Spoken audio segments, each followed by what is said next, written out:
دوستو شروع کرتے ہیں آج کی کہانی۔ کبھی ایسا ہوتا ہے ہم کتنے غلط ثابت ہوتے ہیں۔ ہم جب کسی سے نفرت کرنے لگتے ہیں تو ہمیں سچائی کا علم نہیں ہوتا۔ کچھ دن پہلے میں پروجیکٹ پر کام کر رہا تھا۔ مینیجر صاحبہ جو نئی ٹرانسفر ہو کر آئی تھی وہ خوش اخلاق اور بہت خاموش رہنے والی۔ مجھے کچھ پیپرز پر سائن چاہیے تھے۔ میں ان کے پاس گیا، سلام کیا۔ انہوں نے میرے سلام کا جواب نہ دیا، میری طرف دیکھ کر پھر لیپ ٹاپ پر مصروف ہو گئیں، مجھے جیسے اگنور کر دیا ہو، کیونکہ میں بھی گورنمنٹ آفیسر ہوں۔ میری انا کو ٹھیس پہنچی۔ میں اونچی آواز میں بولا، مجھے کچھ پیپر پر سائن کر دو۔ مینیجر نے پیپر پکڑے اور دستخط کر کے پیپر واپس تھما دیے۔ میرے دل میں ان کے لیے جو عزت تھی وہ کم ہو چکی تھی۔ ہم دونوں ایک دوسرے کے لیے اجنبی تھے۔ دوسرے دن مجھے پھر کوئی کام تھا۔ میں نے مینیجر سے بات شیئر کی، لیکن وہ خاموش لیپ ٹاپ پر مصروف رہی، جیسے میری بات سنی ہی نہ ہو۔ اس بار میرے لیے ناقابل برداشت تھا۔ ایسا 4-5 دفعہ ہوا جو میری بات کا جواب نہ دیا گیا۔ میرا عہدہ ان سے بڑا تھا۔ میں اپنے آفس جا کر بیٹھ گیا۔ مجھے بخار بھی تھا۔ میرے دل میں اس میڈم کے لیے نفرت کی آگ بھر گئی۔ میں نے کتنے باتیں کی تھی، لیکن ایک بات کا بھی جواب دینا گوارا نہیں کیا۔ خود کو سمجھتی کیا ہے؟ میں نے اپنے آفیسر کو میل کر دی، مجھے اس میڈم کے ساتھ کام نہیں کرنا۔ اس کو پہلے تمیز سکھائی جائے۔ یہ خود کو نہ جانے کیا سمجھتی ہے۔ یا تو اس کا ٹرانسفر کر دے یا پھر میرا۔ آفیسر نے مجھے اور میڈم کو بلوا لیا۔ میڈم خاموش تھی۔ وہ نہیں جانتی تھی یہ سب کیا ہو رہا ہے۔ میرے پاس آ کر سلام کیا۔ وہ شاید وجہ جاننا چاہتی تھی، لیکن میں نے اس کے سلام کا کوئی جواب نہیں دیا اور اپنی کار میں جا کر بیٹھ گیا۔ میڈم مسکراتے ہوئے پھر میرے پاس آئی۔ سر خیریت ہے نا؟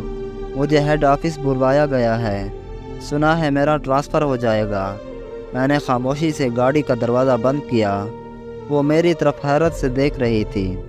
میرے اس رویے پہ اس کی آنکھ نم سی ہو گئی تھی۔ میں اس کی نم ہوتی پلکوں کو محسوس کر رہا تھا، لیکن مجھے میری انا نے اندھا کیا ہوا تھا۔ ہم ہیڈ آفس پہنچے۔ وہ بھی وہاں موجود تھی۔ وجہ پوچھی گئی تو میں نے بتایا کہ میرے سلام کا جواب دینا گوارا نہیں سمجھتی۔ کوئی بھی بات کروں اس کا کوئی رسپانس نہیں۔ میں ایسے کسی بھی انسان کے ساتھ کام نہیں کر سکتا۔ آفیسر میری طرف حیرانگی سے دیکھ رہے تھے۔ وہ میرے برابر والی کرسی پر بیٹھی خاموش تھیں۔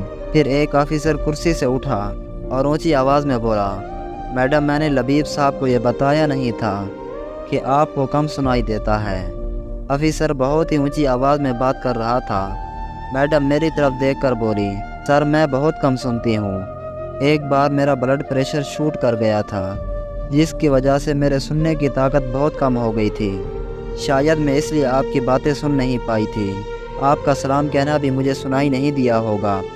کانپتی ہوئی آواز میں وہ مجھے کہہ رہی تھی، اور میرے دل میں اس کے لیے نفرت کی آگ میرے لیے شرمندگی میں بدل گئی تھی۔